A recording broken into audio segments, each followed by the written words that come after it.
dreams come true. Shot through the sky, guess my rise is straight for the sea of the blue. I guess these dreams come true. From robbing houses, broken to go to concerts. Remember, and even at that scene, enemies we used to bond first. These thick clouds of smoke at times I lose hope, but still no matter what I seen it through. I guess these dreams come true. Straight for the bottom, hit the game full throttle, bustin' like semi-autos, represented like my Latinos and the homies that's in the bottle. And I got the gangsta chance. It's Mr. Criminal that they mentioned. I remember learning to slow behind the barbed wire in the fences. Used to smoke in the back of the cut, this over my eyes, and that was Benz. Still remember the 11 years and 9 months I ducked that sin. Still I'm finding myself like all on my knees, asking God for forgiveness. Imagine the life I seen in my eyes before. These Versace lenses, empty bullet cases all over the pavement. It's sacks of dough. I used to sit and drink to one day be famous. I had to hold and practice my patience. Waiting my turn, I had to be still. And not from Cyprus to home, but had to be real. Just over my eyes, still to my surprise, I triple the things that I do. Yeah, I guess these dreams come true. Shot through the sky, guess my rise is straight for the sea of the blue.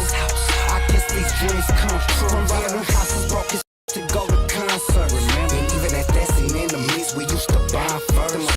These thick clouds of smoke at times I lose hope, but still no matter what I seen it through. I guess these dreams come true. To run up with the gun up when I was a young buck living off dumb luck. Dumb fuck hit with the dumb truck. 4-5 Glock jump off. Beat you down, you get lumped up. We never played games on the come up. Mind frame on insane with your heart rate all pumped up.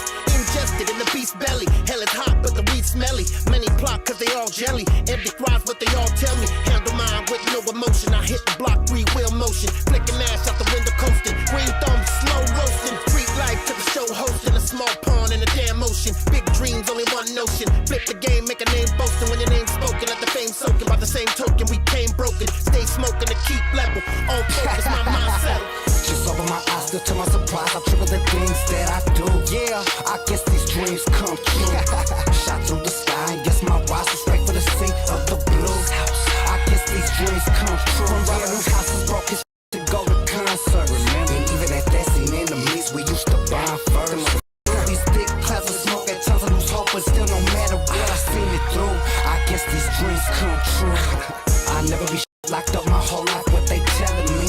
11 years old, my first time that I caught a felon. Can't believe a criminal made it. Voice traveled over the 7 seas. Used to shop and swap and still this blue racks all on Beverly.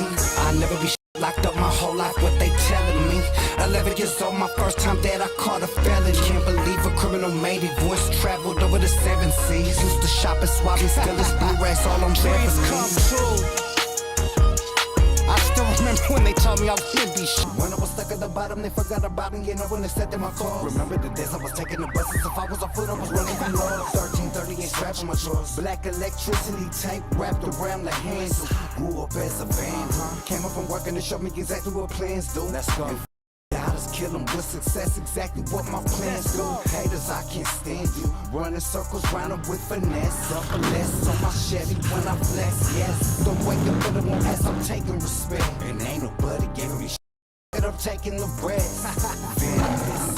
I grew up with the treacherous, lost angels running from where the devil lives. God bless my soul, being cursed since I was a kid. In a family home full of love is what I wasn't in. Flipped into success and yes, I put that on my soul. Just a kid in the cold, all alone, no one to hold. God bless the child that holds his own, that holds his own. God bless the child that holds his own, that holds his own. Listen, my first role model.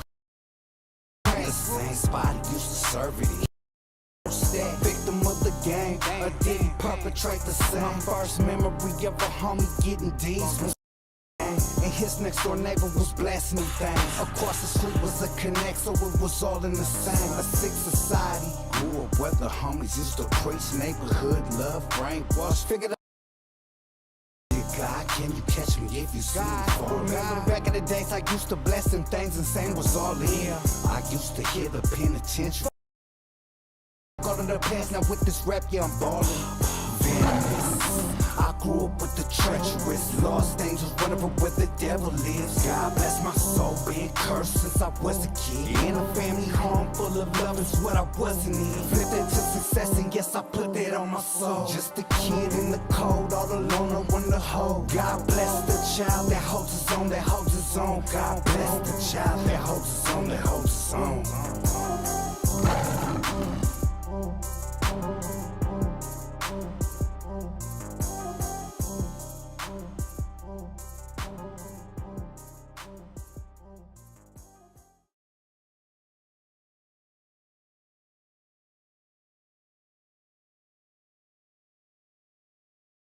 Still to my surprise, I triple the things that I do. Yeah, I guess these dreams come true.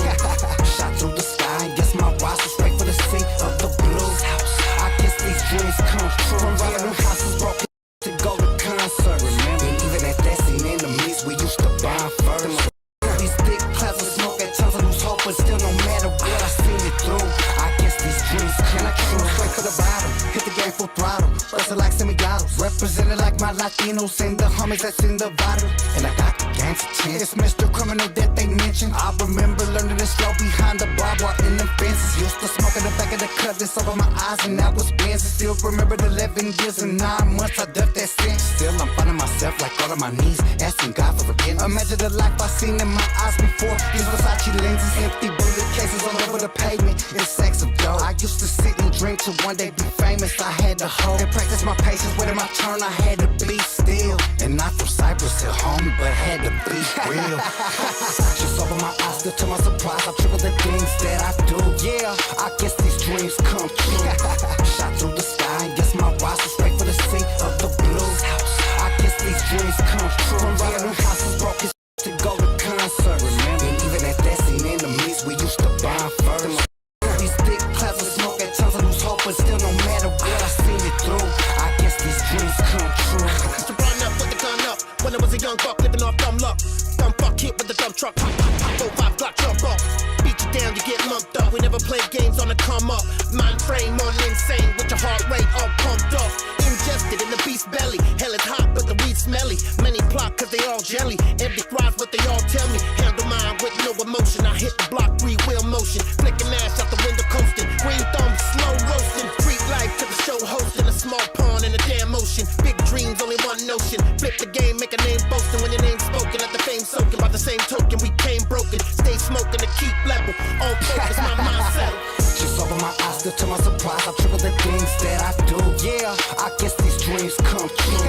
Shot through the sky, guess my rise was straight for the sea of the blue. I guess these dreams come true. From robbing houses, broke his to go to concerts. Remember, and even at that scene, enemies we used to bond first. These thick clouds of smoke at times I lose hope, but still no matter what I seen it through. I guess these dreams come true. I never be locked up my whole life, what they telling me. 11 years old, my first time that I caught a felon. Can't believe a criminal made it. Voice traveled over the 7 seas. Used to shop and swap and still this blue rats all on Beverly. I never be locked up my whole life, what they telling me. 11 years old, my first time that I caught a felon. Can't believe a criminal made it. Voice traveled over the 7 seas. Used to shop and swap and still this blue rats all on Beverly. Dreams come true. I still remember when they told me I would be shit. When I was stuck at the bottom, they forgot about me, you know, when they said in my car. Remember the days I was taking the buses, if I was on foot, I was running from laws. 1338 strapped on my drawers. Black electricity tank wrapped around the handle. Grew up as a band, came up from working to show me exactly what plans do. Let's go. I just kill them with success, exactly what my plans do. Haters, I can't stand you. Running circles round them with finesse. Up a less on my Chevy when I flex, yes. Don't wake up for the one as I'm taking respect. And ain't nobody giving me shit. I'm taking the breath. I grew up with the treacherous, lost angels running from where the devil lives. God bless my soul, being cursed since I was a kid. In a family home full of love is what I wasn't in. Flipped into success and yes, I put that on my soul. Just a kid in the cold, all alone, I want to hold. God bless the child that holds his own, that holds his own. God bless the child that holds his own, that holds his own. Listen, my first role model. The same spot he used to serve it. Victim of the game, a dick perpetrate the same. My first memory of a homie getting D's. And his next door neighbor was blasting things. Across the street was a connect, so it was all in the same. A sick society. Grew up where the homies used to preach neighborhood love, brainwash. Figured out. God, can you catch me if you see me fall? Remember back in the days I used to bless them things and saying was all in. I used to hear the penitentiary. Go to the past now with this rap, yeah, I'm ballin'. I grew up with the treacherous. Lost angels wondering where the devil lives. God bless my soul, being cursed since I was a kid. In a family home full of love is what I wasn't in. Flipped that to success and yes, I put that on my soul. Just a kid in the cold, all alone, no one to hold. God bless the child that holds his own, that holds his own. God bless the child that holds his own, that holds his own.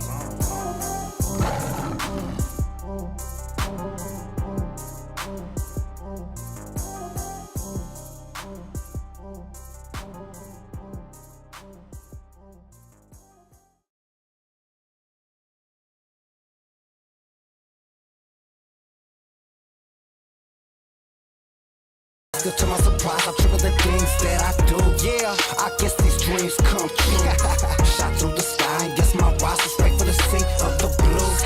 I guess these dreams come true. From robbing them houses broken to go to concerts. Remember, and even at that scene, enemies we used to bond first. These thick clouds of smoke at times I lose hope, but still no matter. Oh wow. Still to my surprise, I triple the things that I do. Yeah, I guess these dreams come true. Shot through the sky, and guess my rise is straight for the sink of the blues. I guess these dreams come true. From robbing them houses broken to go to concerts. Remember, and even at that scene, enemies we used to bond first. These thick clouds of smoke at times I lose hope, but still no matter what I seen it through. I guess these dreams come true. Straight to the bottom, hit the game full throttle. Bustin' like semi-autos, represented like my Latinos and the homies that's in the bottle. And I got the gang's attention. It's Mr. Criminal that they mentioned. I remember learning to slow behind the barbed wire in the fences. Used to smoke in the back of the cutlass over my eyes, and that was Benz. Still remember the 11 years and 9 months I ducked that sentence. Still I'm finding myself like all on my knees, asking God for forgiveness. Imagine the life I seen in my eyes before. These Versace lenses, empty bullet cases all over the pavement. It's sacks of dough. I used to sit and drink to one day be famous. I had to hold and practice my patience. Waiting my turn, I had to be still. And not from Cyprus to home, but had to be real. Just open my eyes, still to my surprise, I triple the things that I do. Yeah, I guess these dreams come true. Shot through the sky, and guess my rise is straight for the sink of the blues. I guess these dreams come true. From robbing them houses broken to go to concerts. Remember, and even at that scene, enemies we used to bond first. These thick clouds of smoke at times I lose hope, but still no matter what I seen it through. I guess these dreams come true. Used to run up, put the gun up when I was a young. We back at it, baby. What's cracking? This is Jimbo's footage. This is Payalo. This is Goldie. What's up, Mr. Criminal? It's your homeboy Steven Lujan. It's your homeboy Ricardo giving a shout Yo, out. what's cracking? It's me, Alvino. This is Veronica. It's Monica from Atlanta. Yeah. Calling in from the San Fernando Valley. Calling from Montana. Already on Winter Boulevard every weekend. Out from Denver, Colorado. And we back, baby. Supporting the Crime Family Entertainment. Crime Family Mr. Criminal on air live. Network podcast. Support the new Crime Family Network podcast. I support Crime Family Entertainment. And I'm supporting the Crime Family Network podcast. The most vacation podcast on the West Coast. Mr. Criminal on air live. We back at it.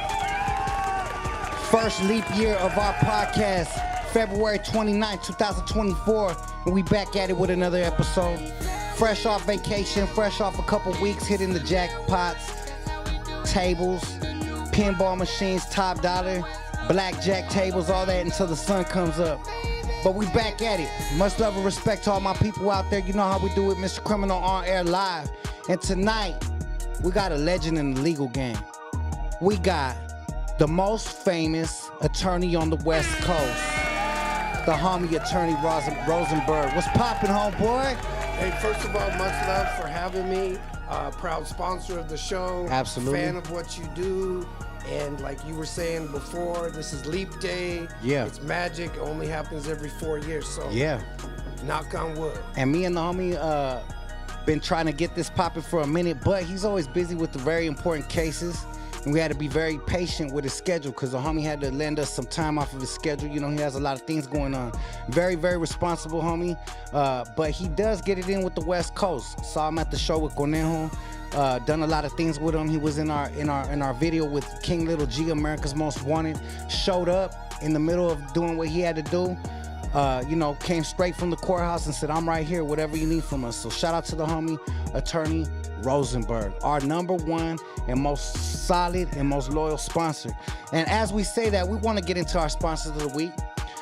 First and foremost, shout out to everybody out there get in there, criminal defense lawyer. If you need it, tap in with Los Angeles criminal defense lawyer Nicholas Rosenberg. That's right, at Attorney Rosenberg on Instagram. You could also go ahead and tap into his website, nicholasrosenberg.com. Criminal defense lawyer in Los Angeles, California, and all surrounding areas with the famous slogan, punching back. You know how we do it. Also, we got Matthews Arcade. Shout out to Matthews Arcade giving us all the game. You know how it goes down. Much love and respect to all the people tapping in with the Attorney Rosenberg, Matthews Arcade, and we got Crime Family Entertainment, where you could get all the brand new merchandise. www.crimefamilyentertainment.com. Brand new album will be up for pre-order very soon. And we got the membership section. Shout out to all my members in the membership section, $9.99 a month. Early access to new videos, private live streams, and more. But tonight, we have one of our solid sponsors in the building. And we're going to go ahead and give him his flowers right here, right now. Homie, I think you got to be, and I'm not just saying this because you're here, I think you are the most active, the most famous, and the most well-known attorney in Southern California, not just LA. And the homies know you from back in the days. They were like, you tapping in with the homie that was all over the billboards, all over the benches with the boxing shorts and the gloves. Yeah. That's dope, homie. It's dope how you were able to market that. Because when I told the homies couldn't believe it. They were like, I tried to tap in with them before, dog. I was hood in the streets, dog. I couldn't afford them. I had to get a public pretender. So it's amazing that the homies remember you and you've been with your foot in the game this long. But before we get into your story, you know how we usually do it. Shout out to the Hood TMZ. What? We back, dog. What's up, man? How you guys doing? Critical. I heard you were filing for unemployment because I was gone for so long. Yeah, bro. I got accepted and everything. You can't do that, dog. You gotta wait till I come back. You gotta be patient, homie. Yeah. What's cracking on? What do we have? I was still working. I did not stop work. I know. I'm just BSing. I think I was in the unemployment line.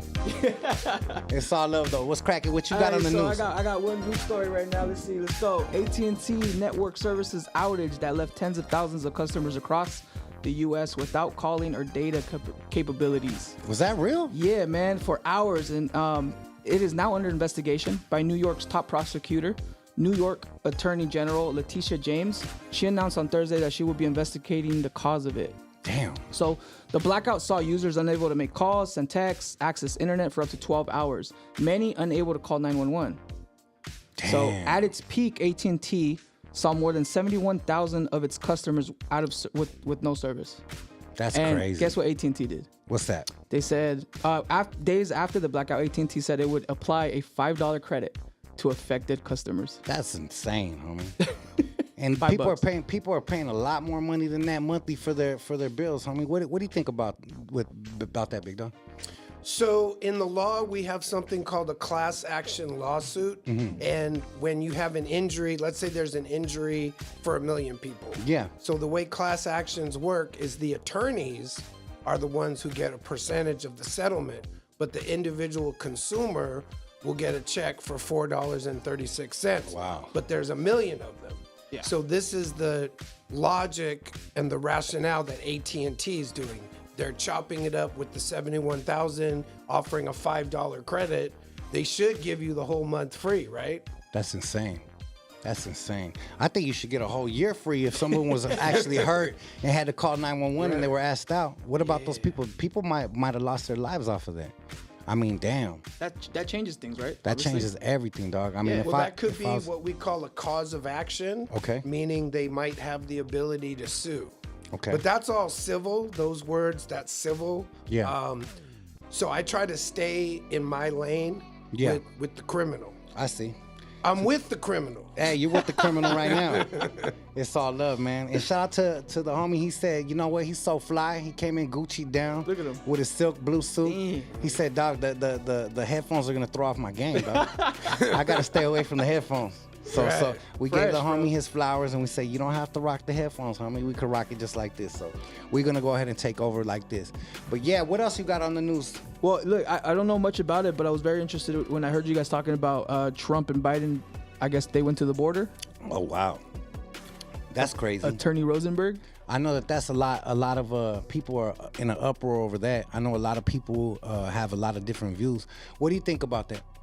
Well, what's interesting is they went to the border in Texas, which has seen a decrease in the border crossings. Yeah. Right now, the hot spot is San Diego, San Ysidro. So there we have increases in crossings. So the first thing is they use this word migrant, and I don't really know what a migrant is, right? It used to be a migrant worker. That's what they use. It used to be you immigrate to the United States. So they used to say immigrant. Now they say migrant. That's crazy. So I don't even know what that means. But Biden went to Texas, and what he's trying to do is secure support for, he wants to tighten up the border because he's vulnerable from Trump. So this fool, he wants to do mass deportations. Wow. He's rallying his base with that. So what does that mean? So just so you know, my first wife was an immigration lawyer. Okay. So I actually have operated in that space. So they used to have work raids. If you remember the work raids in the 80s when ICE would come and just mass arrests. Like Born in East LA, the movie. Yeah, okay. Yeah. Copy that. Copy that. So what I'm saying is that whatever your views are on the border, it has repercussions for a city like LA where I'm at. Yeah. And But San Diego, and I was talking with a baby girl about a case I did in El Centro. Wow. So you're down there with the white Jeeps with the green stripe. Yeah. Border Patrol. Yeah. Right? And that's their HQ down there. That's crazy. Yeah. And what do you think? That's going to have a lot of repercussion when it comes to financial, with a lot of taxpayers' money, a lot of different people, everybody on both sides of the argument. I think they both have legitimate arguments. It's crazy because I feel like as a humanitarian point of view, people have the right to come here and escape whatever trials and tribulations they have on the other side of the border. But then as Americans that pay taxes, I think we also have a healthy argument that, we have homeless people out here, people that aren't being taken care of in the streets, but we're taking care of them. So it's a very delicate situation and an argument to be had. Well, some people have said, the term anchor baby? Yeah. Okay, so that's something that the MAGA people, that's their station. Okay. But there are some people who have said that we should change the law, and if you're born here, you don't necessarily have citizenship. Damn. So that's an extreme reaction to this idea of citizenship, naturalization. So anyways, I try to stay out from all the politics. Yeah. I try to focus on my clients, and there's a lot of politics just with staying with that. I see. And Right? what you do took a long time to get there. I want to break down all the way to the beginning of your upbringing, how you decided to even get into this field, because it's obviously not easy work. It's obviously a lot of attention to fine detail, and you're defending people with their lives. So what gave you the drive to even become who you are today? Sure. No, I appreciate that. So first I want to give a shout out to public school, right? I was one of those, we called it mentally gifted minors. Now they call it GATE. Okay. But I had blessed teachers. I was blessed with good teachers, and I was with like special ed, but for the smart kids. Okay. Right? So we did a lot of creative stuff. We were able to discover things on our own. We weren't taught to the test like you see nowadays. So I'll give a shout out to my teachers. I'm a West Sider, Fairfax High. When I was there in Hollywood, it was the era of the musicians. Okay. So we had Slash. When I was 15, he was a senior. Damn, that's dope. And he used to perform. I remember one time he played the school outdoor, the stage. Yeah. So he was playing, but he was going like he was jamming, but he would find the time to go like that at the audience. Wow. He was already a rock star. That's dope. Right? Had a signature. And then, so Flea went to our high school too. So for me, as a Jewish guy in Hollywood, how can I be cool when you have that's cool, right? Yeah. Like real rock stars. Yeah. So that was like Rosenberg in high school. I was a member of every clique. That's dope. Right? So like the homies, I play ball. So no offense, but all the Negros knew Rosenberg. They called me Conan because Okay. my hair was long, and That's right. I used to wear kung fu. You know those articulated kung fu. I was a Yeah. raider. I played Okay. like a raider, right? Got we it, had got it. we had late hits. We had fights. So I grew up playing ball, but also smartest kid in the school. Hell yeah. So I've always had I had the respect. And remember when we went to school, it was like those were like the Bloods, right? Yeah. Those were the homies, right? So, but like I sometimes say as a joke, they taught me how to fight and they taught me how to dance, right? That's dope. Okay, so when I graduated, I had a 4.3 GPA. I had 20 units of college credit. I was trying to go to Stanford, but I went to Berkeley. And Berkeley is a public school. It's a great school, but it's competitive. So everyone there is like a super genius, right? So you have to claw your way to the top. So when I was in school, I was a philosophy major, which was my pre-law major, right? And I studied architecture. So I had an artistic side. I was like an architectural critic. That's what they said, that I should be a critic. So what's my point? I was also pre-med. I was supposed to be a brain surgeon. So I would sit in the organic chemistry and get the highest A while doing philosophy and while doing architecture. Wow. So if you say Rosenberg, how does this all add up? After I graduated, I went to film school because I wanted to be an art director. Damn, that's dope. You've seen all sides. So how does it help me as a lawyer is when I'm in trial, I'm the director of a movie, which is my client's case. Damn. So I'm presenting his or her story to the jury.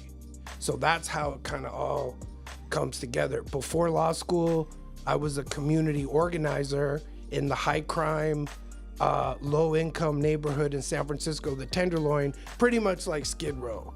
So, you step over needles. We used to step over the crack pipes. You see the homies getting high on the sidewalk. And we used to bring students in to show them the Tenderloin. And I would always tell them, look, when they're smoking, you're good. You're good. Don't worry, because they're in their zone. It's when that shit wears off. Yeah. That's when you got to watch your back. Yeah, when they're coming down. Damn, So that's I crazy. got involved with the San Francisco sheriffs. I was in a project called Prisoner Legal Services. And we used to have full access to the jail. And we were like the building inspectors of the jail. So the attorneys just go to the attorney room, but we would go to the safety cells. We would go to the SVPs. We could go inside the module. We could visit with people. So I was suited up. So they always called me Psych. They thought I was the doctor that was gonna give them. So I would walk by and all the homies in the tier, they're like, hey, Psych, Psych, Psych, because they want something from you. Yeah. So through all of that, public safety, community organizing, shutting down crack houses in the late 90s and early millennium, I've always been in the criminal justice world. Wow. That's deep. Yeah. That's a front row seat to some real life trauma, to some real life struggle, to some real life opportunity to see what the people are really going through. Because a lot of people are only seeing it from college point of view and reading it out of textbooks. You actually had a chance to go in there and get your feet wet, so to say, in the real life struggles of what was going on. So when your clients start coming at you, you really understand the language of the streets and what was really going on around you. That's special, bro. Not a lot of people got to, I think, experience stuff like that. That's crazy. What would you say was some of your craziest moments in the Tenderloins, or those moments when you were going through those hoods and those projects? What would be like one of the craziest things that stood out to you? Well, so sometimes I jokingly refer to it as I was a drug war spy, because I used to take photos of the people serving up the crack on the corner, but we were suing the property owners to clean up their property. Oh, okay. Under a theory. So we weren't criminalizing, but I went to the meetings with the cops. So I knew the chief, you know, the captain, the city attorney's office, code enforcement. So whenever there was a shooting in the hood, we knew the story. You already knew what happened. So there was this one time, this dude was in a wheelchair. It was an older black dude. And he shot someone. And as you know from the recoil, when he shot, he went back. And I was living in the loin, as we call it. I lived at Hyde and Turk, Okay. which was basically right near Little Saigon. And then, you know, the prostitutes are nearby, and it's an open air drug market. So I would be 2 blocks away. So my law school essay, the first sentence was, I live where the sirens stop. So you'd hear the siren, right? And if it goes by you, it's not you. But when you hear the siren and it goes, and you know, fuck, dude, someone just got shot. Wow. So that's the loin. But at the same time, it's a rich community of leaders. So I work with religious leaders, community leaders, activistas, and San Francisco is very progressive politically. So I ended up becoming the director of my nonprofit. And then through that, I got involved with local politics. Wow. And what I say is that everything I learned in the neighborhood has made me the businessman I am today, right? Keep your word. Imagine what you say to that one person will be said at a community meeting to everybody, right? So that's how I run my law firm. Wow, it's amazing. What would you say would be, if any, the differences that you've seen in the Tenderloin up in San Francisco to the streets of LA when you were doing work on both sides? Like, what would you say would be the difference that you've seen? Well, the difference is that San Francisco is a very dense city and it's a walkable city. So we were part of something called the Lower Eddy Task Force, which was funded when they built the Moscone Center with public bonds. So the neighborhood, we had $1 million to control. And you don't really have Skid Row, you know, near the Callejones, you know, 3rd, 5th Street by the Central Police Station. That's concentrated, but you don't have the hotels. So San Francisco, you've got the hotels and you've got the single room occupancy hotels. We call them the SROs. Mm-hmm. And those are people that are on the verge of homelessness to some extent. So that's a difference. Also, Los Angeles politically, I would say, is dominated by the labor unions, whereas in San Francisco, you've got the city and county funding nonprofits. So what we were dealing with in the 2000s, right, homelessness, 20 years later, we're dealing with it here in LA. Wow. That's crazy. So they were ahead of the time as far as poverty. They were way more advanced with it. So, you know, I mean, we can talk progressive politics, and maybe some people are, maybe they're not. People have asked me, Rosenberg, they see my flag pin, and I say, you know, no te preocupes de mi bandera, because to me, the flag belongs to everybody, right? Yeah. So I don't let the far right people, you know, get in my way. And then I also say, so the U.S. attorneys, the assistant U.S. attorneys, we call them AUSAs, assistant U.S. attorneys in the feds. So I always say I out USA the AUSAs. Wow. Right? That's crazy. So, so in Los Angeles, we're spread out. And as a result, the community organizers, traditionally it's been hard to get them together. But now with social media, the organizers are able to find each other and connect. Wow. And that's how I hooked up with Checkpoint. You know Checkpoint, right? Nah, I don't. Always Film the Police, shout out Mr. Checkpoint. I'm on his board of directors for the Always for the People Foundation. Okay. We're doing some jury service initiatives, fighting felony murder, raising awareness for citizens about their rights when they encounter law enforcement. So when I got involved with Checkpoint, this would be in 2017 when I started my Instagram, I saw that he was a moderator of a public safety conversation. So I went and met with him and I gave him a book about community organizing, because when we were doing it, we had the older generation, right? We had the hippies, we had the community organizers. Yeah.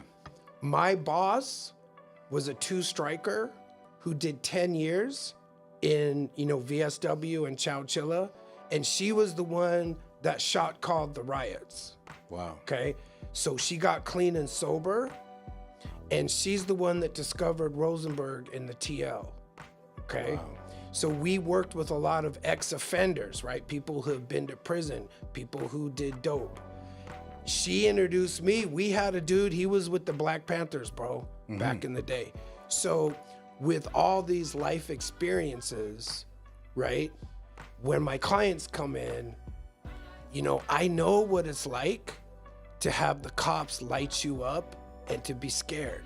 You know what I'm saying? I understand that. I know what it's like to have people say, Rosenberg, I'm DWB, right? I'm driving while black, right? I understand. Now, have I been targeted like that? Not necessarily, but I understand it. I understand the fear that people have with the cops, and I understand that. And I'm blessed, when I go to do a jail visit, they let me out, right? So whenever I'm out, I'm blessed, bro. Because I know my clients have told me over the years what it's like.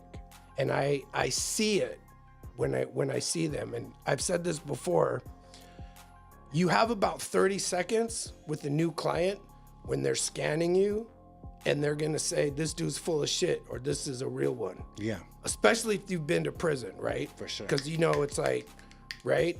So, and I've told this story before. When I first started in 2011, I did cases with Homeboy Industries. And they gave me a case. It was a robbery with a strike prior with the gang enhancement.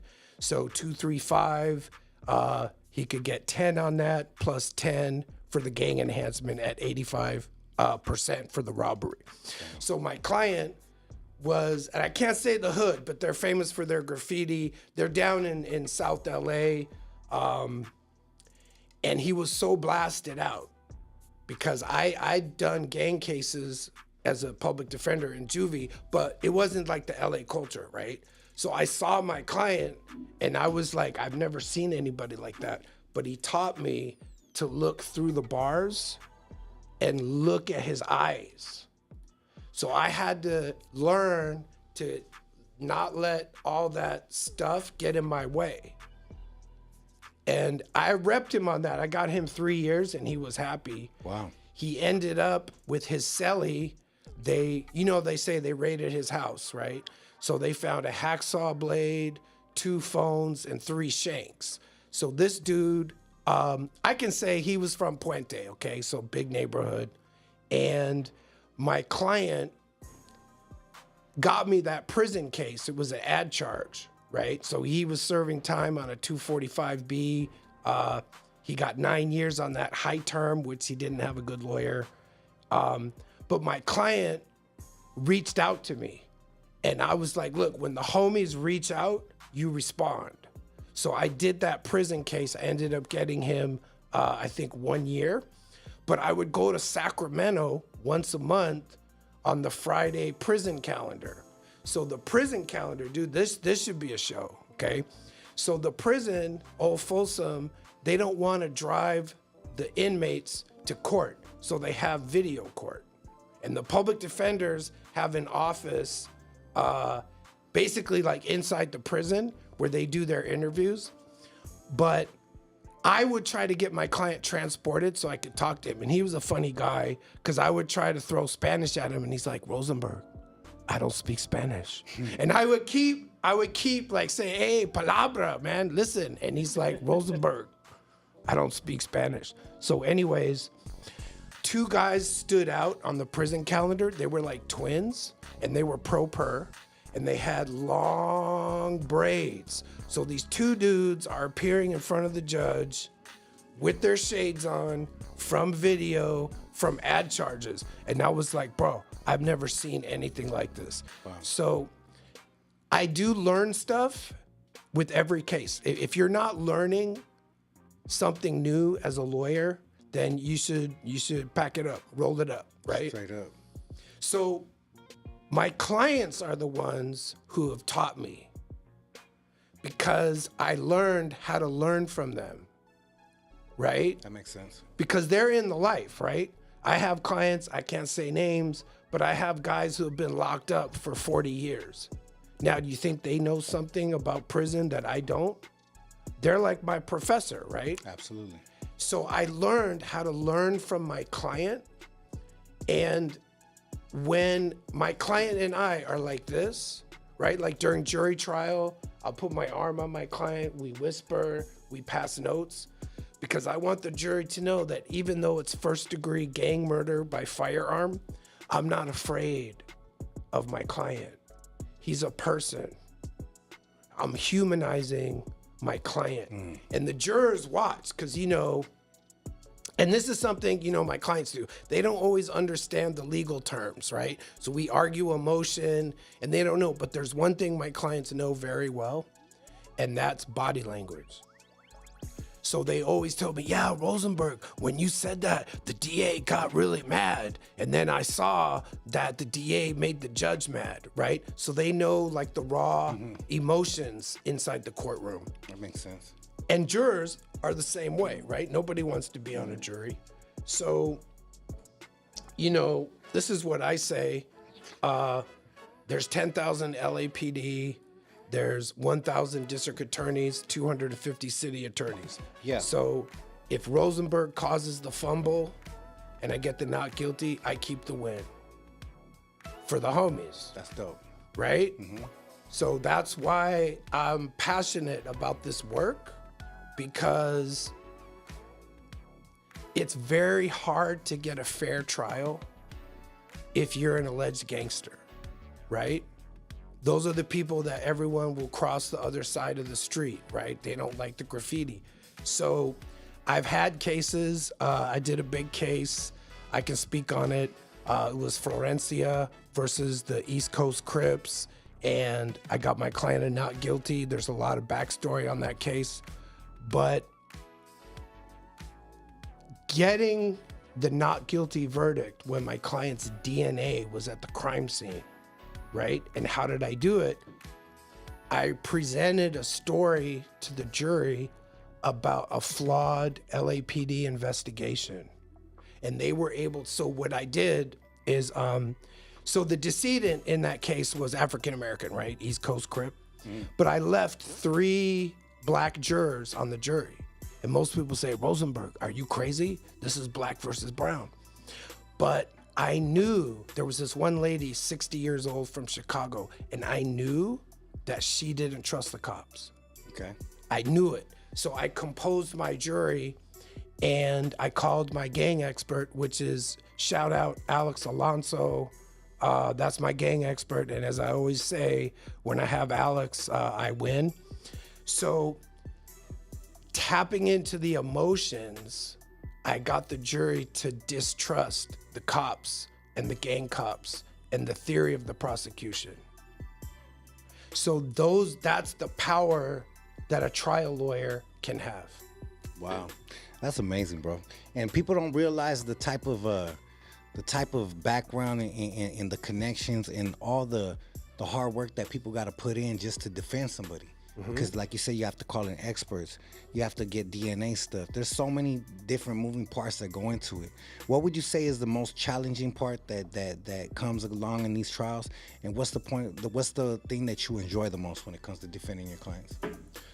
So when you're in trial, it's like being in a movie, right? The jurors are scrutinizing your every move, right? So I have to exude this persona. And I'm kind of like a ham, right? I'm an attention whore, whatever it is. So I go into actor mode. Okay. Right? That's my jury. That's my audience of 12 plus 2 alternates. But I also have to put on a show with the judge. Okay. Because the judge has the power to slap me down and shut down my trial strategy. So it's also like juicing the deputy so I get a favor with my client who's locked up, who got up at 3 a.m. to come down to CCB from Wayside, right? And I've had clients during trial, they're tore up, right? And so it's incredibly challenging work. But like I said,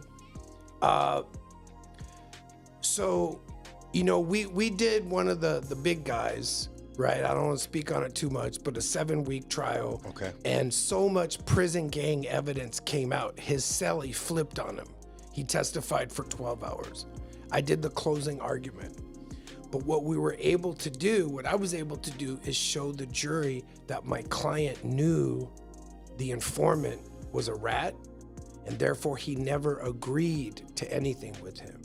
Now, with all that prison gang evidence, I had to get the jury to say all that evidence doesn't mean there was a conspiracy. And we had a great legal team of lawyers. I did that case with my mentor, Carlos Spiga. Shout out to Spiga. He got me involved in the prison gang cases. So it's not just winning, it's about confronting the evidence from the government, because they're used to winning, right? In the feds, they have a 98% conviction rate. Yeah. But they're not trial lawyers. They don't go to trial, right? They scare people. Well, we're scrappy state court lawyers, right? We go to trial, dog, right? So that case is a case that put me on the map. After that, right? And it's all word of mouth. So I think lawyers don't realize, this is what I say all the time, is like, look, it used to be 160,000. Now there's 120,000 people in prison, right? So I know that everybody talks. So if your name is bad, you're done. One case, right?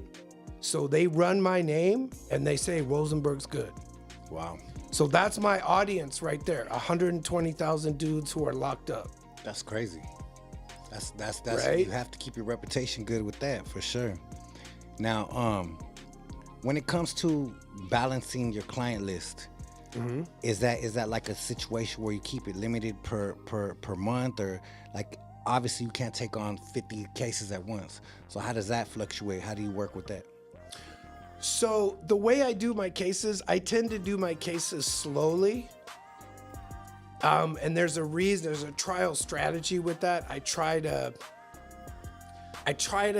wear people down, right? So I can't have 28 murders, right? There was a gang prosecutor. I did a case for a client who was very satisfied when I shut down the wiretap in Ventura. Wow. And what was interesting is that nobody's ever shut down the Ventura wiretap. And they said after I did that, the cops and the DA changed what they did. So I did a case with a hardcore gang prosecutor. Now they're called COVER, Community Violence Reduction. But my prosecutor had 28 gang murders. Okay, now if I had a caseload like that, I can't be effective. So I turn away a lot of cases. I send cases to other lawyers. I feed a lot of lawyers. But the cases I'm looking for are challenging cases. So I do keep my caseload low. And I also look at what I think, how long will this trial be, right? Is it a 10-day murder?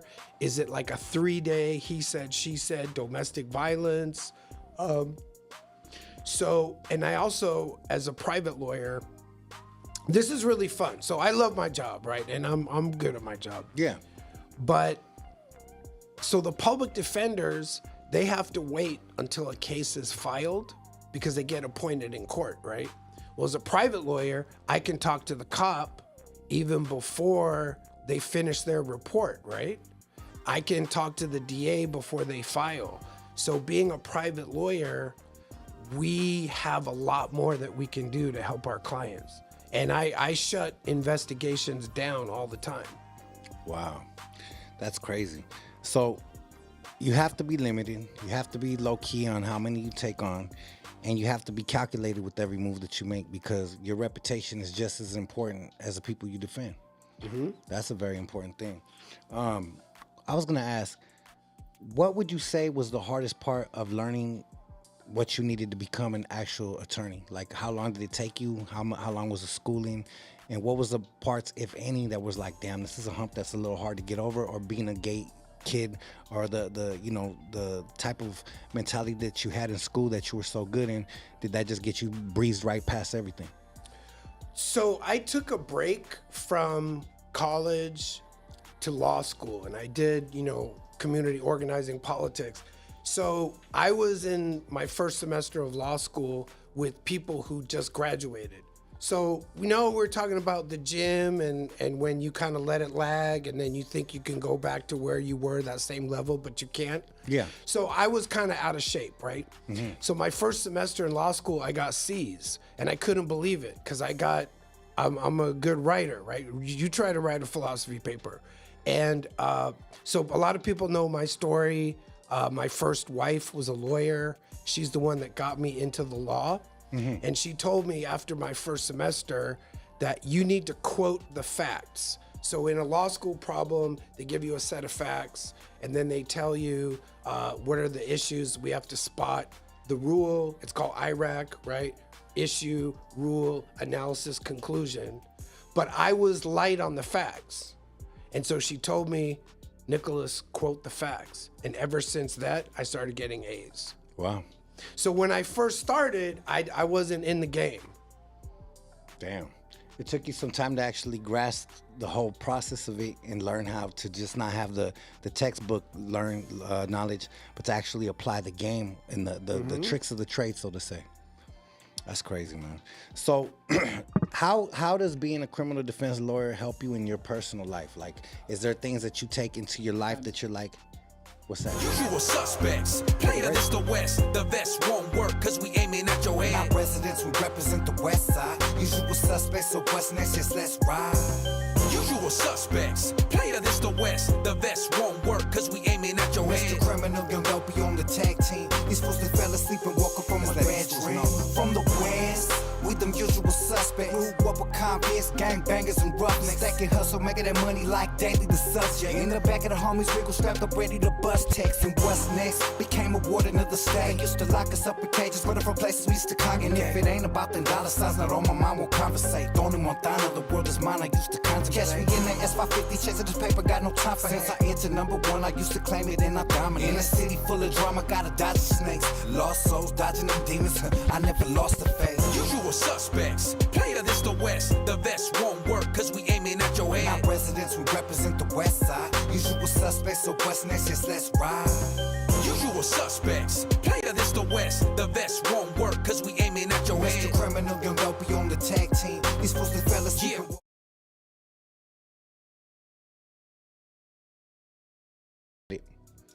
So I wanted to know, and I wanted to ask, when it comes to personal life and it comes to your just everyday life, are there principles that you apply from what you learn in being in your field of work that you're like, okay, yeah, this is a principle that I apply to my regular life with friendships, relationships, anything like that? Or it's just completely cut and dry and you separate the two?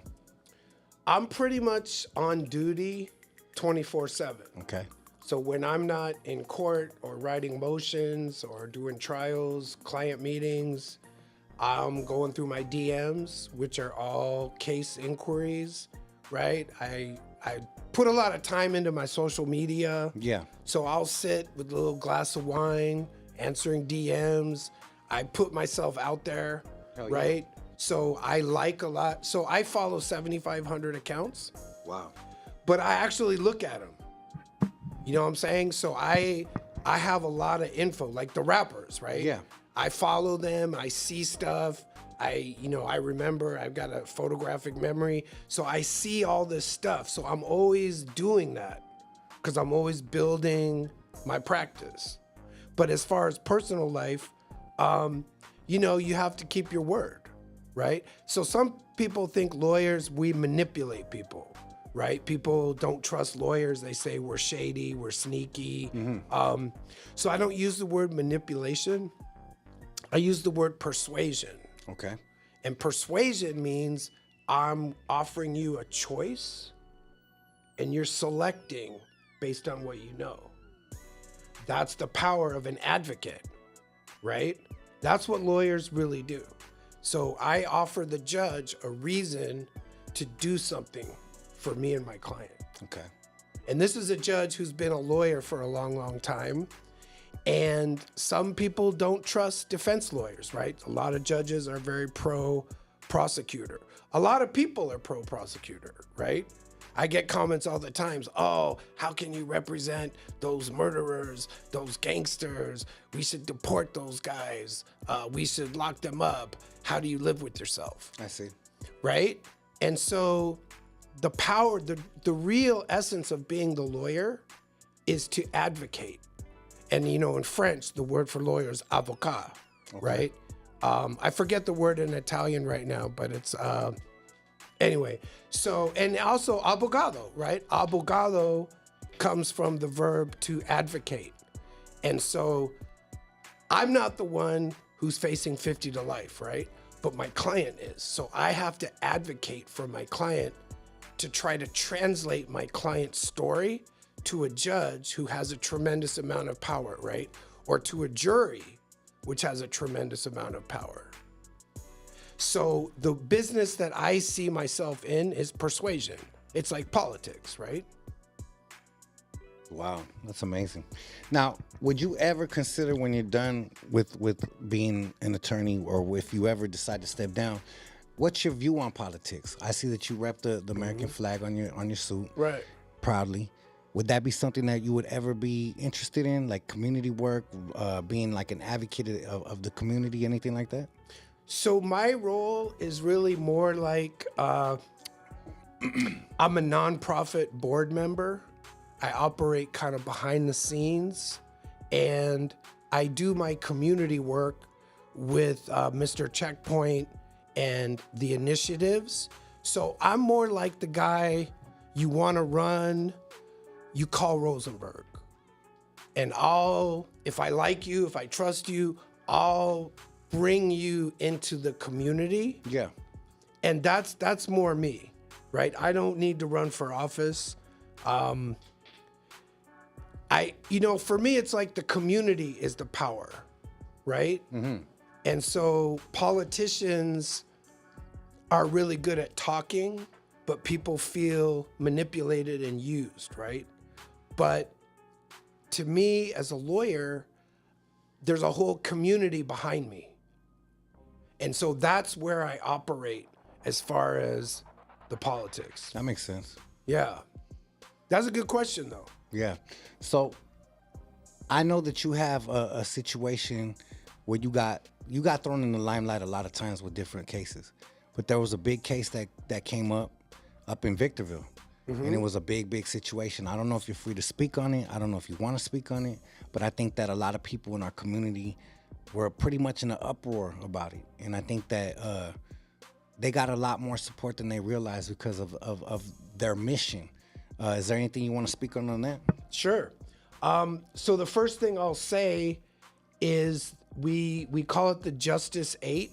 They started out saying Victorville 8, but then it became the Justice 8. I represent Eden, Alex, and Namorado. He's alleged to be the ringleader, the number one, who basically pulled all the strings. So what's it like to represent Alex? Alex is a community organizer. I've described him, he's like a young Cesar Chavez. He's a visionary. People trust Alex, they believe in him, and they see the work that he does. So now he's being criminalized for standing up for marginalized people, the street vendors. And I don't want to start a whole conversation, but we all remember the videos of seeing the youngsters robbing the street vendors. And that was a big, for the Raza, that was like a strong feeling.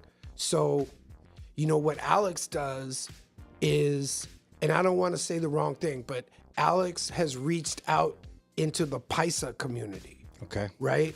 People who are here, who have to make some money, and they're able to make food in their kitchen and go out there on the street, but they're vulnerable. So when people have come down on them, Alex and the group, I don't say protest, I say demonstrators, Protest is a word used by the government to marginalize people. So these are the activists, right? The activistas. These are demonstrators. These are people assembling and showing people in power and in the community that they won't stand for that. So that's who Alex is. Right now, legally, they're all being held without bail. And we've litigated this 3 or 4 times. If you're interested, on my page at Attorney Rosenberg, I do community updates where I talk about what happened in court and I try to explain the legal issues. So people, we have about 50 people who come to the courthouse out in Victorville. And just so you know, tomorrow I have court at 8:30 in the morning for Alex. And I'm filing a motion to get into the police officers' personnel files. We call that a pitches motion. And I'll give you the teaser. Tomorrow I'm dropping a bomb on the cops.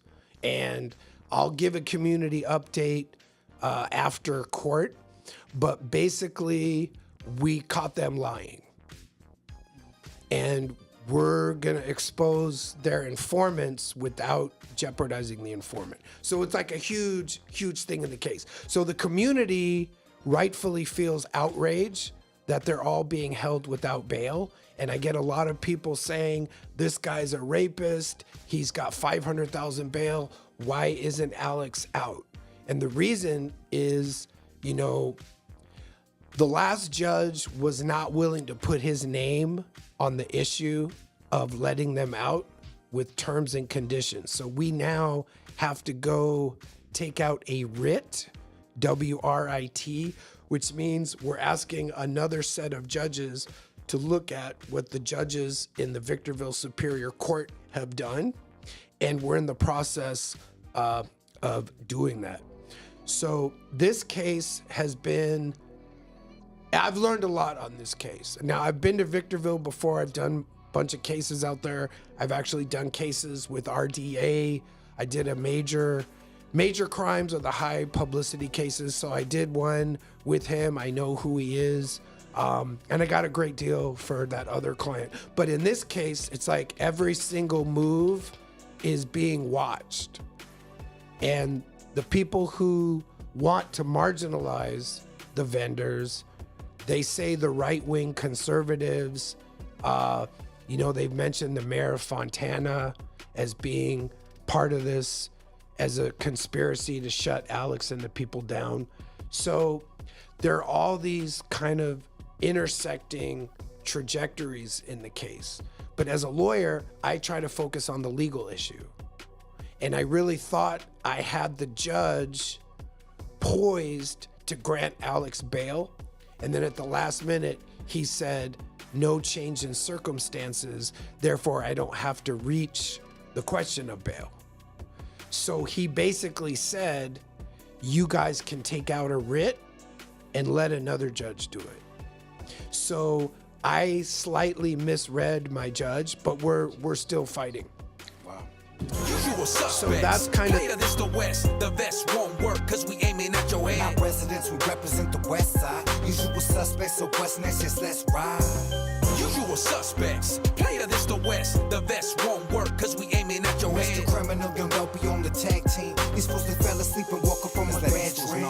From the West, we them usual suspects. Grew up with convicts, gangbangers and roughnecks. Stacking hustle, making that money like daily the subject. In the back of the homies, wiggle strapped up ready to bust text. And what's next? Became a warden of the state. Used to lock us up in cages, running from places we used to congregate. And if it ain't about them dollar signs, not on my mind, won't conversate. Throwing in Montana, the world is mine, I used to contemplate. Catch me in that S550, chasing this paper, got no time for Since I entered #1, I used to claim it and I dominate. In a city full of drama, gotta dodge the snakes. Lost souls, dodging them demons, I never lost the faith. Usual suspects. Player this the West. The vest won't work cause we aiming at your head. My residents, we represent the West Side. Usual suspects, so what's next? Just let's ride.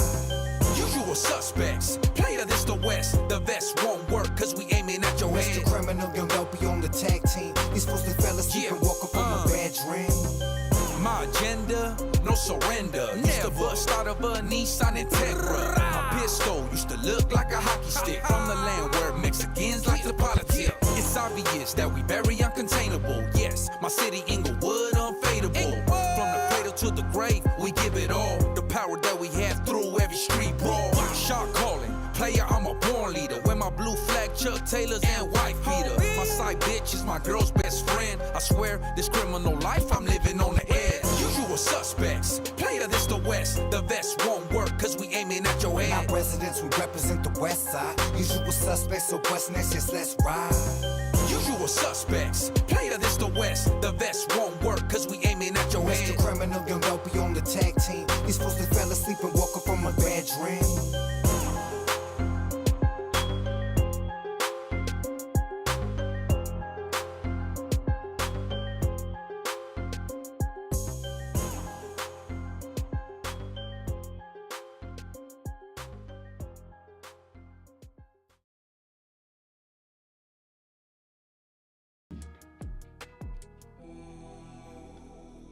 Man, we having technical difficulties, but we back. So you were in the middle of giving the update of what's going on up there. If you want to keep going. Sure. So, the co-defendants, there are 8. One of them was released, and now he has a misdemeanor. But the hardcore, the 7 who are facing no bail, and no bail means there's no amount of money that will get you out. Wow. That's what no bail means. Yeah. As opposed to like zero bail, which means you're released on your own recognizance, right? Yeah. Promise to appear. So they're charged with conspiracy. Now, this is a very interesting legal issue that I'm going to try to break it down so everybody can catch the pass. Got it. So 12 of the 16 counts that Alex is charged with happened in Pomona, Los Angeles County. But 3 happened in San Bernardino County, Victorville. So if you're asking yourself, Rosenberg, how can the Victorville courthouse prosecute all those charges from Pomona? Then, you should go to law school, right? Because that's an issue. And so the answer that the prosecutor's relying on is a statute called Penal Code 781. And what it talks about is for conspiracies, if there's overt acts that happen in another county, any county in the state could be have jurisdiction. So, but what we're trying to do, what I'm still trying to do, is try to shut that down. I want to move the case to LA, where we have Gascon, right? And we'll probably get a more favorable deal. So right now, we're beefing over this. So the lawyers, we've been trading blows. Our preliminary hearing, I think we went to court 5 times. Wow. And, it's just like those medieval fights, right? So we have 8 of us up there trying to shut them down. They have 2 district attorneys. They have all their cops. By now, I'm good with all the cops because all these detectives show up in the front row and, it's kind of intimidating.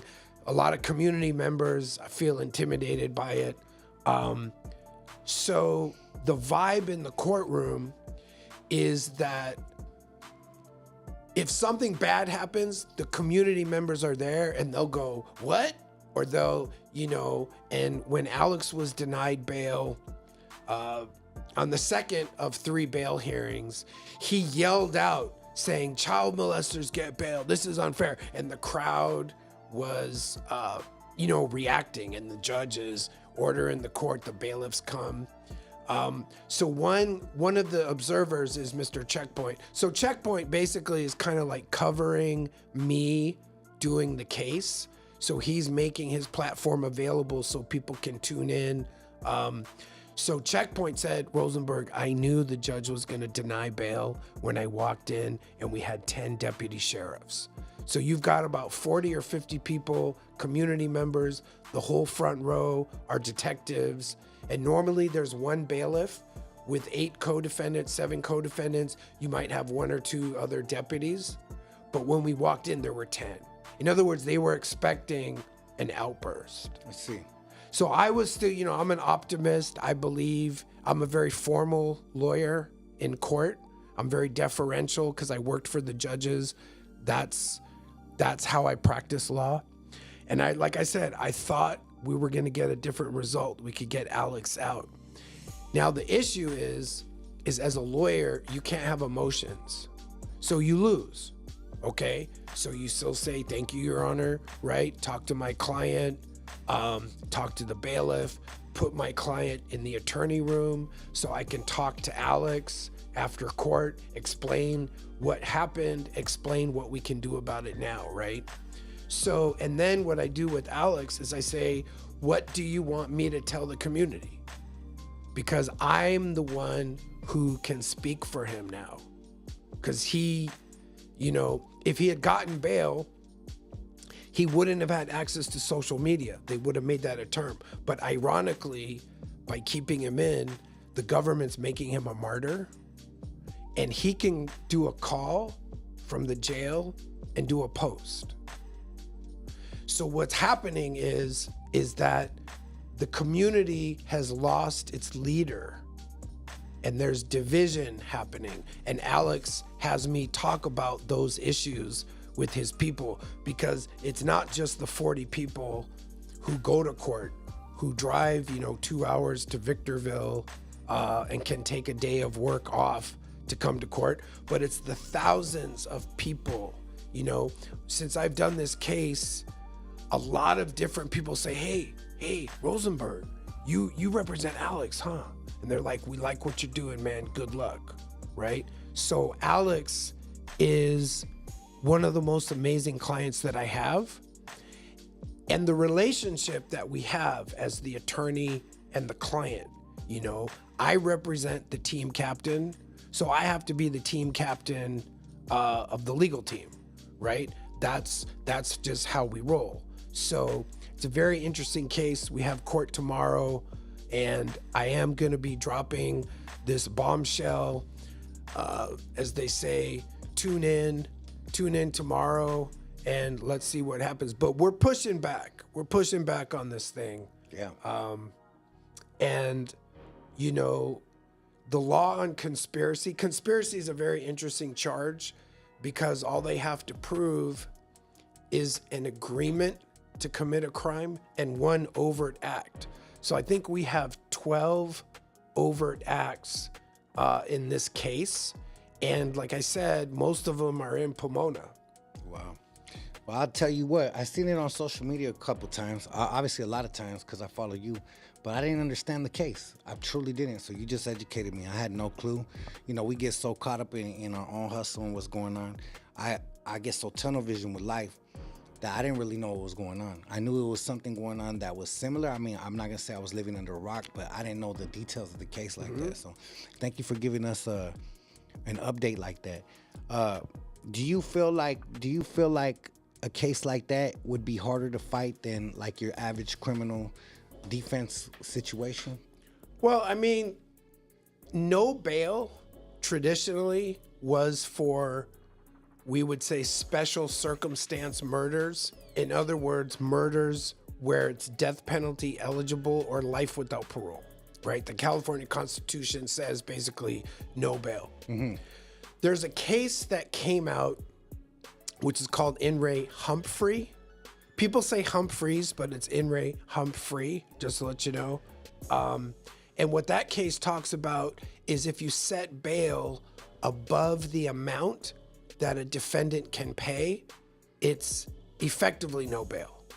So it's a case that the public defenders did, and in that case, they set bail at $300,000. He couldn't afford it. So the Humphrey court said, look, you have to take into account the defendant's ability to pay, and you have to do an analysis to see if there are less restrictive means to guarantee the defendant's appearance in court and the safety of the public and the victims. So that all sounds good, right?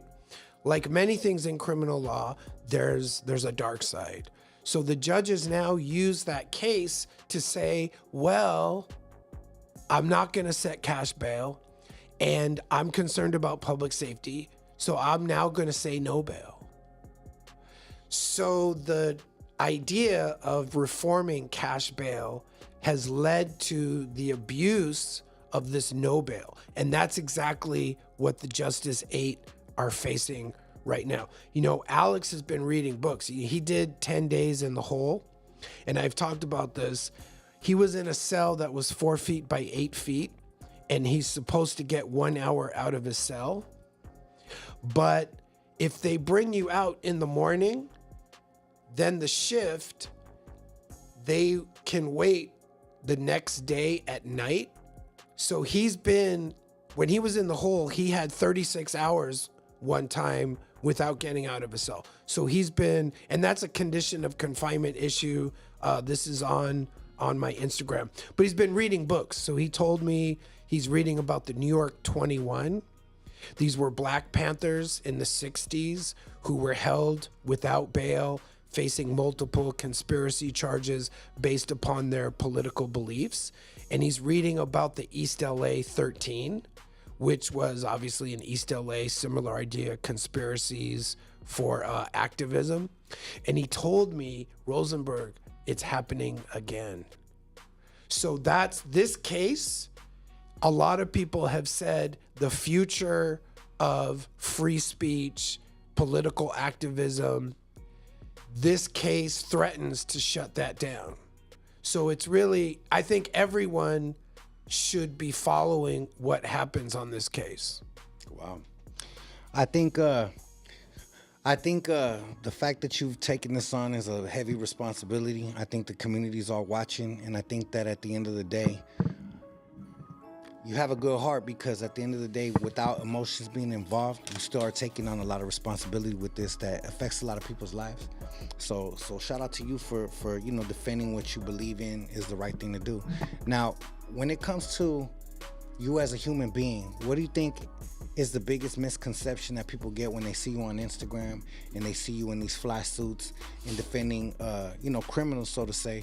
What do you think is the biggest misconception that people judge from the outside looking in on social media? Well, so the first thing I say the word criminally accused. Mm-hmm. I know your name is Criminal. I'm curious how you got that name, Crime Family Entertainment. You kind of embrace it. But what's funny about social media and comments, I really feel people are talking about themselves. So when I use that lens, a lot of people say, Rosenberg, how'd you get that outcome? Your client snitched. And my reaction to that is, unfortunately, they haven't seen a lawyer do a good job. And they assume that the only way someone's going to get a dismissal is because they snitch.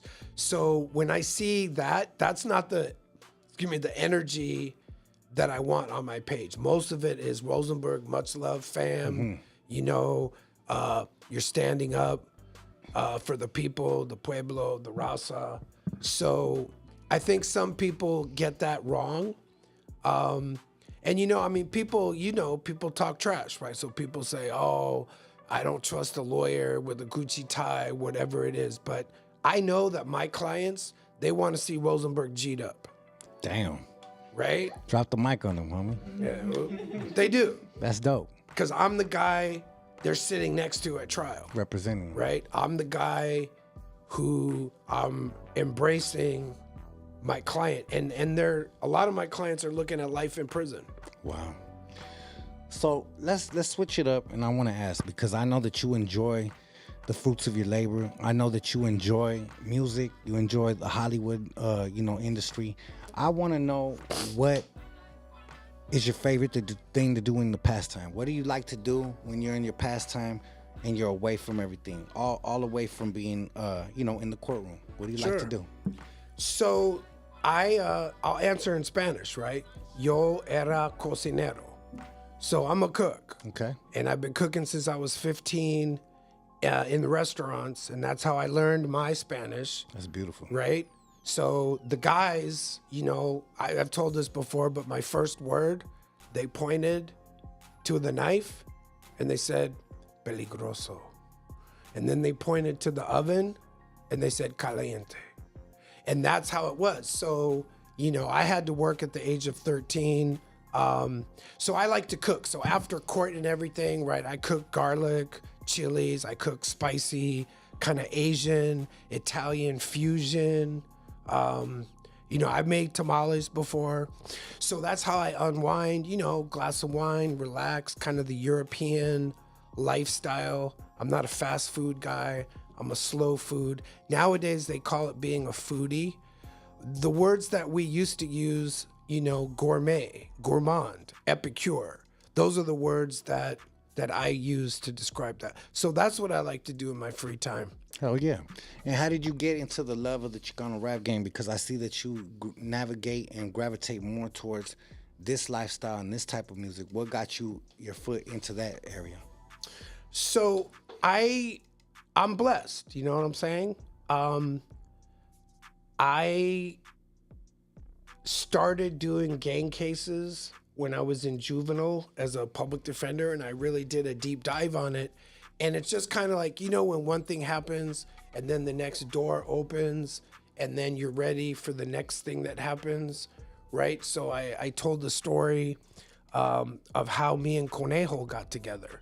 So he got out February 2018, and it was around October when the tax collector came out. Yeah. So I was on Alex Alonso's page, and I saw this thing, the movie Tax Collector, and I was like, what? I was like, are these fools following me around? You know what I'm saying? So I made a comment, and Conejo saw the comment, and he got at me. And we just kind of started like that. And he invited me to the show. So remember, when the homies call, so I went to the show. So I was in the front row at the Conejo show. Yeah. And he asked me, how much do you know about Conejo? And I was like, I know the name, but I'm not the master. I mean, his catalog is 130 albums, right? So I can't say, yeah, dog, I've been with you since day one. But we developed this relationship, and people know I did his case. I got him off his joint suspension, and I got that expunged. So Conejo is one of the people that really introduced me to the music and the acting side. Got it. So that's, shout out to the big dog. But through that, it just became like a natural fit because of the culture, the lifestyle. And I think that, as a lawyer, I also do non-gang cases, right? I had a lady come in today. So she had a claim for travel insurance, and she won in small claims court. And now the Department of Insurance is trying to criminalize her. So 20 agents showed up at her door with the battle ram, and they took all her computers and all her papers. So when you're a criminal practitioner, we have to do it all. But I have a lot of love for the homies. I just can't even describe it. I can't explain it. So that's how I kind of got into what I do. Like when you invited me for the video. Yeah. Right? It kind of made sense. Hell yeah. Right? And that was fun. And I'll give shout out to King Little G, America's Most Wanted. It's America's Most. Yeah. Hell yeah. I like that song. Shot by Street Visuals, my son, and we all had a good time shooting it. And at the end of the day, you showed up. You were G'd up with a darker blue suit, and you came in smashing the game. So I think that it was an amazing thing to see your love and your passion and your happiness for being there, because I could tell you were genuinely had good energy being on set. Yeah, man, it's dope, bro. I like being able to chop it up with real people that have been through different struggles of life, different victories of life, and to see that you've had your foot and your heart into this game and defending people and doing everything that you've been doing for all these years, it's amazing, bro. So I want to give you flowers for what you do. No, appreciate it. Like I say, people have said I'm very humble, and I think I just try to keep it real, right? People. Yeah. So today, I'll tell you what, today was Memory Lane Day. So I called, so I started in the Valley. My first neighborhood was BVN and Pacoima. So really the Pacoima dudes, they, I did a bunch of cases with them. And if Little Boy, Jorge Lopez, RIP, October 14th, 2014. But he put me on the map. He's the one that said, hey, Rosenberg, he's the champ. And so he used to promote me. And so I called the people that started me out in 2011. just for some reason, I just reached out and I haven't heard from them in years. And you know, when you kind of tell your origin story. So today I was telling the origin story and connecting with the people when I was a young lawyer who I didn't start in LA, right? Most of the lawyers were here, they're DAs. And then, so I was like this outsider, but I'm a LA native. So it was like I was coming back home, right? So I've just been blessed, bro. It's not, you know, suertado. It's just a path. That's dope. I think it's a path, right? Hell yeah. I think it's amazing to see you connected with the people, because just keeping it real, from the outside looking in, you wouldn't look like someone that would be connected with raza and homies. You know what I'm saying? So the fact that you've been embraced, you're right here, you're 10 toes down, and you speak more Spanish than some of the homies that have been out here in the calles their whole life. So I think that it's amazing to see that, homie. So hats off to you. You could tell you have a real passion and a love for what you do, and you could tell you have a good heart. And at the end of the day, those things, all three things mix, will always take you to a level that you're supposed to be at. And I think that you're definitely walking a path that was set out for you, straight up. No, I appreciate that. Hell yeah. Hell yeah. So I want to know, before we get up off of here, if you have any messages for the people, if there's anything that you want to spread the word, if you want anybody to know, this is the time, bro. This is your time to shine. So I have some shout outs. A lot of people know that right now Prime, who's, you know, everyone knows Prime Entertainment. So he's my manager now. Okay. So he handles my branding, my bookings, everything. So we're doing big things, and I'm allowed to announce that I'm starting a podcast. It's going to be, it doesn't have to only be the law, right? So you're going to see another side of Rosenberg coming through. And, you know, there's projects. So I've been doing a lot with the music as an investor, as a sponsor. I try to give back to the community that has shown me love. And I think that, you know, stay tuned. Big things are happening. In my opinion, you know, they say the word Latino market, however you want to say that, but the future of entertainment is there. So the way I see it, you know, in 10 years, like you see what Eva did, right? With the movie Flaming Hot, right? Yeah, for sure. So in other words, the community, the culture won't have to go outside to tell its own story. Okay. That's where I think this whole thing, that's why we're here in LA, right? Mm-hmm. That's the magic of here versus, say, we're having this conversation in Ohio, right? Straight up. So this is, you know, like what you're doing with the entertainment. You did a film, you do the music, you got the merch, you're raising awareness and consciousness, and people are tuning in on it. That's what this is all about. Straight up. To me. So we got that, and I've seen the, I was telling, I just say baby girl, la esposa, but you know, I wore one of your shirts like 4 years ago. I don't know if you've seen it, but the guy who's doing the dogs, the kennels, he sent me 2 shirts. So I repped a criminal shirt. I remember. It's at the bottom. You know, like what I mean, it's at the bottom of my posts. Yeah. But yeah, you know, so I rep the gear, and I try to, you know, for me, it's like a different look, right? Like Rosenberg, he's wearing a Reverie t-shirt, right? Because I'm trying to, you know, to be involved as a supporter. I'm a supporter. Yeah, that's dope. That's dope, man. Well, much love to you, and I appreciate you repping the merch. I appreciate you being a part of this whole organization that we have called Chicano Rap, and supporting homies and doing what you do, bro. Because at the end of the day, I think that we need more support. We need more people on the outside looking in that show support, because a lot of people keep us in a box. Mm-hmm. And at the end of the day, there's a lot of talent out here. There's so many different artists. There's so many different actors, tattoo artists, producers, different people that add to this culture, that I feel like it's only a matter of time until people give them their proper dues. Because at the end of the day, right now, we are the minority in this thing called entertainment.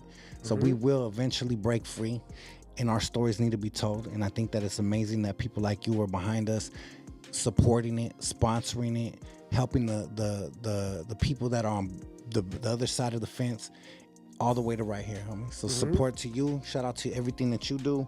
I give you my flowers straight up. And we appreciate having you out here defending the West Coast, straight up, All Southern right. California. Much love, my boy. Hell and yeah. I'll just end it with Nicholas Rosenberg, crime family entertainment, the big dog criminal. Blessed to be on the show, punching bag. Straight up. Hey, you know how it goes down. That was classic. And before we get up out of here, I want to give props to everybody out there that's been supporting. We have definitely been off for a few weeks. The algorithm is definitely back down, but we are on our way back up. No matter what, I'm giving my word right now. We're going to keep on smashing this. No matter what, we're going to come straight back up to the top. We're going to be having 500 to 1,000 people in the lives every single day. And I appreciate you guys on our off time, our peak time, every single time. Much love to everybody that showed patience with the battery situation tonight. Unfortunately, we just had a couple little rough spots, but it still was a good podcast. And I thank everybody for tapping in and showing love and being true supporters, because that's what we need. We need the true supporters that are there through thick and thin. So before we get up out of here, I want to give props to everybody. I believe in everybody's belief. I support and respect everybody's belief, but I got to keep it real with myself. Father God, I come to you tonight to thank you for another blessed day, another blessed journey, another blessed guest that we have that we consider family right here, our brother, Attorney Rosenberg, straight up, that he's always supported us and supported our podcast. We thank every single person out there in the crime family that's supporting this podcast, watching, subscribing, and tapping in, even when we have last minute promotions or whatever it is. We thank everybody that's part of the whole family. We thank Baby Girl, we thank Critical, we thank Villain, Big Temps, everybody that's been tapping in and showing true support behind the scenes. And we just thank you for keeping us aligned with whatever you want us to do and be. Your plan in our life, and we just ask that you keep your hand and guide every single person out there tonight that's watching, supporting, and being a part of this. And God bless everybody. Amen. Straight All right. up. Hey, so that's what it is, man. We appreciate you tapping in, big dog. Serio. What's your favorite Spanish word? I really love the word palabra. Okay. Why is that? It means so many things to so many people. That's true. But, I mean, people are surprised when I throw out the slang. Yeah. And, I do it to kind of keep it real because they don't know. They say Rosenberg. I always say this, right? How did a nice Jewish boy from the West Side get in this position, right? Yeah. And it's just, it's all love, bro. Yeah. That's dope. Could you give us any, let me see, before we go, I want to know your most dopest line in Spanish that you've ever learned that you like spitting. So the line, this is one of my favorite lines. Okay. So I say, mis ojos son más claro que tú piensas. There you go. Right? Damn. So there's the road. But Dave Ayer, he's got the best Spanish. Yeah, he does. He's got fabulous Spanish. Yeah. Oh, and shout out to Beekeeper, still #1 film in America, breaking records. That's dope. Yeah. Shout out to David Ayer, man. He's a real one. And I've seen him right there on set talking to people, chopping it up, giving the whole instructions of the film in Spanish. It blows my mind. Yeah, it's crazy, man. What's your favorite? Before we go, I want a few more questions. Yeah. Give me your top 5 rappers that are alive. I want to know who Attorney Rosenberg likes. Well, I mean, if I'm in the video, that's my big dog, right? That's right. So, like I said, I can't listen to all the stuff, but obviously, Baldy, that's the big dog. Conejo, obviously Criminal. I mean, like Gangster L, right? Money Don't Sleep. Yeah. He did Back with the Stay with the Stainless. Yeah. And that's with Conejo and Baldacci. I was blessed to meet the dogs from Effort Records. Shout out to Baldacci. Yeah. And, I mean, I was in the riots in 92, okay? And I remember... That's a whole different topic. I remember when, NWA first came out and it was controversial and shocking. And now... you play gin and juice at the football game. That's crazy, right? So, I'm always going to have love for the LA rappers that we grew up with, right? That's dope. And I look forward to seeing those collaborations because it's about the music and the culture. That's beautiful. So yeah, that's my answer. So what? But you know, I mean, like, I don't want to say too much, but you know, we can speak on Suede.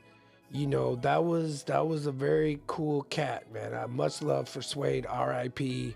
And as I've said, I'm not gonna solve what happened, but you know, I'm gonna be speaking on it. Put it that way. I'll put a little teaser out there. Okay. That's what's up. That's fair. Now, what were you doing in the riots, homie? Throwing rocks? What were you up to over there? running out of Circus City? I'll tell you my riot story. Come on. We ain't done yet. So this was kind of like when I was hanging out with the film school guys at Art Center. The era was making music videos, right? Okay. That's what everybody wanted to do. So I had long hair, and we used to rock like the Carhartt overalls, white t-shirt. You know, I wore Chippewa boots, kind of like on the artistic hipster tip. And so I had a 61 Ford Ranchero that needed some body work. So the homie in Alhambra did it. So me and the guys decided to go to Felipe's, right? So April 29th, 1992, it was about 4 o'clock. We were sitting there having a sandwich and a beer. And all of a sudden, Mayor Bradley comes on TV. And he says, you remember Mayor Bradley? Yeah, hell yeah. So he's very kind of serious, and he says, the verdict has come out, and I'm urging everybody to be calm.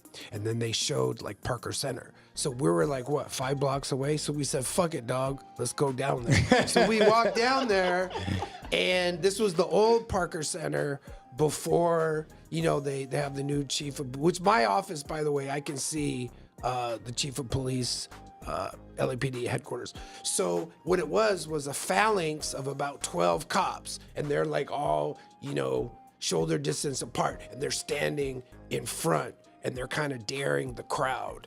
And so at the time, I was dating a playwright who wrote a play called August 29th about Ruben Salazar. Okay. If you remember that incident where the sheriffs killed him with tear gas canister at the bar in East LA. So I knew the Chicano actors, and there was a guy from Culture Clash. Do you remember Culture Clash? Fox 11. Yeah, okay, so Culture Clash, Richard Montoya. Okay. Okay, so he knew me. We kind of, I was in the That was like scene. the Chicano in Living Color. So I saw Richard Montoya in the crowd. So it's like slow motion, right? Adrenaline. And then I see Richard Montoya, and he recognizes me, and we had this little moment. Like, this is gonna be big. This is bigger than us. So basically, the homies started taking the newspaper machines and trash cans and throwing them in windows, and we were just running. We were just 1 block away from the cops. Damn. So I was right there, dog. So then later, I went down to the 70s, and I took pictures. You guys should see my riot photos. Okay. They're, little white boy down there in the hood, 187 on a cop, fuck LAPD, black-owned business, and I'm sitting taking pictures, dog. Damn. Right? Documenting the whole shit. Yeah. So anyway, we could talk about the riots forever. That's crazy, bro. That's crazy. Right? But Man. that's Rosenberg's riot moment right there. You really are crime family. Hey, that's crazy, homie. Did you ever think that it was going to be as big as it was? Because it got huge. It exploded. Because I forget how many days, but at the time I was living in a building called Park La Brea. Yeah. If you know that, the tall buildings, West Side near Gardner Park. Now they call it Pan Pacific. We used to call it Gardner Park. Yeah. So I'm on the roof, and you just see the yellow and orange embers, and they're just everywhere. Wow. Right? And it's quiet out, and it's hot, and there's smoke in the air. So yeah. Got real quick. That's crazy, man. I think at the end of the day, if you got someone in your corner that's a lawyer, you need someone that's been through the thick of it. And it sounds like you've been through it all, man. So from the Tenderloins to South Central LA, you've been there. Mm-hmm. That's crazy, man. Yeah. Flowers to you, homie. Next time I'll tell you my football stories. Okay. Hell yeah. What, you Yeah. used to play for the Rams or what? No. So I started. No. I'm talking about football. So we were in 3A. Okay. So we played Jordan, Washington, Narbonne, Jefferson. We played. Those are the schools that we played. Fairfax. Got it. Venice High. We played Venice. So I started fullback, and you'll be surprised, offensive and defensive line, because I had heart. So I would, they used to triple team me, dog, right? But I was like, ready to go. So, football teaches you a lot about what it means to be like a warrior, right? Because you just got to play ball. You have no choice. Yeah. Right? That's crazy. Yeah. So you have it all. I'm blessed, bro. So are you, by the way. And Absolutely. I want to shout out and acknowledge that you're Esposa. You guys are really such a good team. Thank you. I see that. That's important. Yeah, it is. You got to have your rib at your side at all times. I believe in that heavily. Shout out to baby girl. Yeah. And she's always been very welcoming for me, which I appreciate. That's dope. And like I said before, you're like a happy guy. Yeah. And it's kind of against type because you want to be the gangster. So we talked about that. What was your reaction to that? I don't think that there's any type of, you can't put a template on this lifestyle. And I'm gonna be real, with all that tough guy shit aside, I'm happy, bro. I'm happy because God's blessed me with the second, third, fourth, fifth chance in life. I could be one of the people that you're representing on the other side. For all the things that I've witnessed, seen in my life, it would be cowardly of me to continue to act like I'm unhappy or hard or some super thug when at the end of the day I know the blessings God's given me. And it says in the Bible, I will humble the man that exalts himself, and the man that exalts himself will be humbled, and I will exalt the man that humbles himself. And ever since I read that Bible verse, I can never be the same. And at times as human beings, sometimes we let our ego get the best of us. Sometimes as human beings, we speak a little tougher and we think that, nothing can stop us, but that's not true. Life will humble you, and sometimes you have to read the room and look at life and say, nah, it ain't worth it. Sometimes these battles ain't worth it. Sometimes fighting the next man ain't worth it. Sometimes speaking up and trying to always be that person is just not worth it. And I've seen too many people lose their freedoms, lose their lives, lose everything to try to be that type, so to say. You know what I'm saying? So I'm good on this side, big dog. Right. I'm good. No, as they say, I see you. Yeah, hell yeah. And I hope everybody still does, man. And at the end of the day, as long as God does, that's all that matters to me. Right. Straight up. And I mean, I'll give a shout out to the numbers. Yeah. The numbers. Yeah. It's about the numbers now. Yeah, it is. And that's why it's important to stay on top of this shit. Because at times, if you're not working hard for what you do, like I said, the numbers will backslide and be like, nah, homie, you ain't been on your grind. You ain't been live for 3 weeks. We got to pull off, and we got to do that. Bring in awareness. And at the end of the day, everybody's out here really grinding. So you got to go for longevity, persistence, consistency, and don't stop on your mission. Straight up. You hit that stride and you got to keep going. You don't hit that stride and then say, I'm going to go sit down for 3 weeks. And that's basically what I did. I was hitting that stride and I said, hell yeah, we're smashing. Now let's go to Vegas for 2 weeks. Right. You don't do that. You hit that stride and you keep pushing. You keep going hard. You don't stop. You know what I'm saying? So that's what it's all about. And the numbers definitely are there. We hit 4.4 million this month, 11,000 subscribers. So I'm very proud of that. And we're going to double it up next month, straight up. The numbers, it's just all love, bro. It's people who want to tune in and see what's Criminal got today. It's amazing, and I'm humbled by it, and I'm thankful by it, and I'm thankful that we have anybody at any time that wants to tap in, and that's just what it is, man. Much love to everybody out there, straight up. Hell yeah. And that's it, man. God bless everybody. You know what it is. Much love and respect. As Baby Girl says, hard work and dedication. Shout out to June. Shout out to Eldro, Cynthia.